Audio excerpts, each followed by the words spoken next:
Al-Ma'thur, pedang milik baginda Rasulullah SAW. Pedang ini merupakan pedang warisan atau pemberian dari ayah kandungnya baginda Rasulullah. Ketika itu baginda Rasulullah belum mendapat wahyu pertama dari Allah.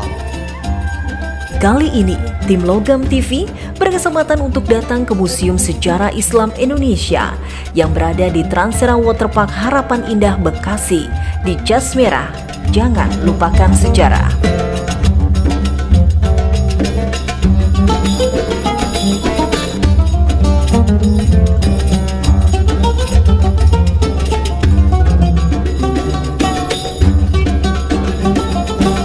Camel kemana ya? Dari tadi udah saya tungguin, udah bersihin, udah bersih banget nih. Camel tahu nggak si Amel? Barangkali tahu dia. Mana ya? Om Jan. Oh alah. Kemana aja? Mel kan nyariin tahu. Saya udah nungguin dari tadi nih sejam. Ih, katanya kita mau ini keliling-keliling museum. Yuk, daripada penasaran, kita masuk aja temuin Pak Jaki sebagai General Manager di Transera ini. Oh ya udah, langsung aja yuk, Pak.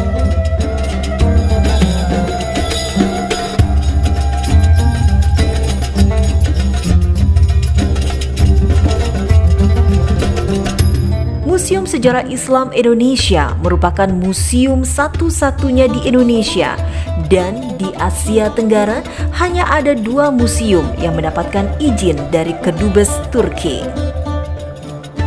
Perlu diketahui bahwa Turki itu memberikan lisensi bukan pada Transeranya kepada pemilik khusus Bapak Haji Kalam.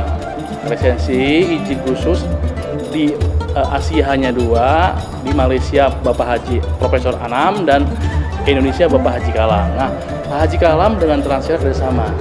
Jadi kami ingin berdakwah untuk menyebarkan informasi bagaimana perjuangan Rasulullah dan sahabat pada saat zamannya itu supaya masyarakat Indonesia pada khususnya bisa mengetahui langsung bagaimana sejarah perjuangan Rasulullah dan sahabat pada saat menyebarkan agama Islam. Di museum ini menyimpan banyak sekali koleksi-koleksi peninggalan mulai dari tongkat Nabi Musa, sorban Nabi Yusuf, serta peninggalan dari Rasulullah dan para sahabat-sahabat Rasulullah yang ikut berperan dalam penyebaran agama Islam. Dan semua koleksi di Museum Sejarah Islam Indonesia ini merupakan replika dengan skala 1:1 dari koleksi aslinya yang berada di Museum Topkapi di Istanbul, Turki. Nah, Kak, di sini ada artefak bersejarah berupa tongkat milik Nabi Musa alaihissalam. Kita ketahui ya, tongkat Nabi Musa ini mendapatkan mukjizat di mana dapat membelah lautan merah dan juga berubahnya tongkat menjadi ekor ular untuk melawan penyihir dari kerajaan Firaun. Nah, seperti ini Kak, tongkat atau wujud bentuk dari tongkat milik Nabi Musa alaihissalam. Ternyata tongkatnya kecil ya? Iya Kak, benar sekali. Tongkatnya hanya sebatang ranting pohon biasa. Tetapi Masya Allah kan, mukjizat yang diberikan Allah kepada baginda Nabi Musa alaihissalam ini. Masya Allah luar biasa Kak. Sampai-sampai tongkat yang seperti ini aja bisa membelah lautan merah. Oh iya Kak, koleksi tongkat Nabi Musa ini termasuknya asli atau replika? Nah, kalau untuk artefak bersejarah ini adalah benda-benda replika, tetapi telah mendapat lisensi atau izin langsung dari pemerintahan negara Turki. Dan juga ini sudah langsung dibuat di negara Turki Kak, seperti itu. Terdapat kurang lebihnya 39 koleksi di Museum Sejarah Islam Indonesia dan banyak diantaranya adalah koleksi-koleksi pedang milik Rasulullah serta pedang dari sahabat-sahabat Rasulullah. Pedang rasuk ini milik Ja'far bin Abi Thalib. Beliau adalah kakak kandung dari Khalifah keempat, yaitu Ali bin Abi Thalib. Mereka berdua adalah anak dari pamannya Rasulullah, yaitu Abu Thalib. Nah, pedang ini memiliki keunikan berupa memiliki ornamen atau ukiran. Kakak bisa dekat lagi melihat di sini. Ada seekor ular naga ini badannya. Ini tangannya dan ini boleh pegang nih? Boleh Kak, nggak apa-apa. Naga yang sedang bertarung dengan burung phoenix. Kita ketahui kan Kak, naga itu identik dengan negeri China Kak ya. Iya, kenapa kok banget. Kita Islam ini juga ada nih legenda-legenda naga, terutama gitu di dalam ya, pedang. Nih Kakak pengen tahu nggak? Ada ceritanya juga. Boleh dong Kak ceritain. Nah, pedang ini adalah hadiah atau pemberian dari Kaisaran Cina kepada sahabatnya Rasulullah, yaitu Sa'ad bin Abi Waqqas. Karena Rasulullah pernah mengutus Sa'ad bin Abi Waqqas dan beberapa rombongan orang muslimin untuk menyiardawakan Islam di negeri China. Nah, dan oleh Sa'ad bin Abi Waqqas diserahkan atau dilanjutkan kepada Ja'far bin Abi Thalib. Seperti itu. Dan pedang ini adalah pedang yang merupakan benda atau senjata yang terakhir kali dikenakan oleh Ja'far sebelum beliau itu wafat menjadi syuhada.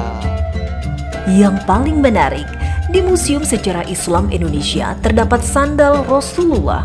Sandal tersebut terbuat dari kulit sapi. Dan bila diperhatikan, sandal Rasulullah sudah terlihat sangat fashionable di zamannya. Sandal ini adalah pemberian atau hadiah dari Raja Najasyi kepada baginda Rasulullah. Nah, yang dimana kalau bahannya yang diriwayatkan oleh Siti Aisyah, istri tercinta baginda Rasulullah, sandal ini terbuat dari kulit hewan sapi. Nah, di zamannya baginda Rasulullah, sandal itu memiliki peran yang sangat penting dalam menyiardawakan Islam karena perjalanan yang ditempuh oleh orang muslimin sangat jauh. Nah, kebanyakan sandal itu terbuat dari kulit hewan kambing dan kulit hewan unta. Namun sandalnya baginda Rasulullah ini terbuat dari kulit hewan sapi yang diriwayatkan oleh Siti Aisyah, istri tercinta baginda Rasulullah. Seperti itu, Kak. Yang kita kalau perhatikan ya, baginda Rasulullah ini namanya fashion atau model itu udah keren loh gayanya sebenarnya. Kakak bisa lihat di sini nih, sandalnya itu di talinya sudah ada jahit-jahitan yang sudah tersurapi dan memiliki kepang. Luar biasa kayak. Dan juga buat ukuran kaki luar biasa nih ukuran kakinya. Nah, ini kalau ukuran kaki orang dewasa, ukurannya tuh sekitar 45-46, Kak. Buat ukuran kaki baginda Rasulullah. Berarti kita bisa mengilustrasikan nih struktur tubuh baginda ini pasti sangat gagah, sangat luar biasa, Kak. Berarti size-nya sesuai ya? Size-nya sesuai, Kak. Dengan ukuran beliau. Sesuai yang beliau, benar sekali. Museum Sejarah Islam Indonesia juga menyimpan cincin Rasulullah yang terbuat dari perak. Bukan hanya sebagai hiasan tangan, tapi juga dipergunakan sebagai stempel saat Rasulullah surat menyurat di kala itu. Dan stempel tersebut terbaca Muhammad Rasulullah dalam huruf Arab.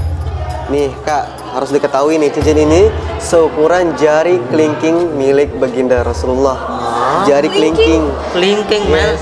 Kelingking. Bener kelingking? Kelingking. Kelingking, Bos. Sunahnya baginda Rasulullah menggunakan cincin di tangan kanan terletak di jari kelingkingnya. Maka dari itu ini seukuran jari kelingking milik baginda Rasulullah. Jadi cincin ini tidak sekedar menjadi cincin atau hiasan tangan, tetapi oleh baginda Rasulullah dijadikan sebagai stempel atau cap ketika ingin mengirimkan surat.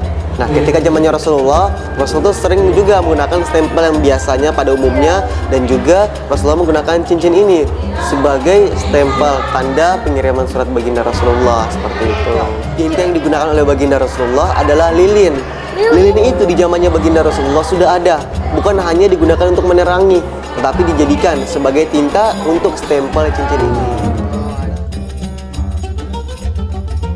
Ternyata ya subhanallah, kami melihat sejarah Islam dari peradaban zaman Rasulullah, para sahabatnya, lalu peninggalan beliau dan para sahabat-sahabatnya itu amat sangat menakjubkan. Dan saya membayangkan, lihat ini aja, lihat apa itu pedang ya, segitu besarnya, segitu beratnya. Jadi kami bisa membayangkan saat-saat perang, di saat waktu itu bagaimana kejadiannya, dengan mungkin badannya pada besar, terus bawa pedang yang gede seperti itu dan lain sebagainya. Itu sudah sungguh amat sangat menakjubkan bagi saya, dan ini adalah referensi untuk umat Islam yang sangat baik sekali, karena baru kali ini saya, mungkin juga teman-teman saya yang lain ya, melihat pedang-pedang yang waktu zaman Rasulullah dipakai untuk perang itu.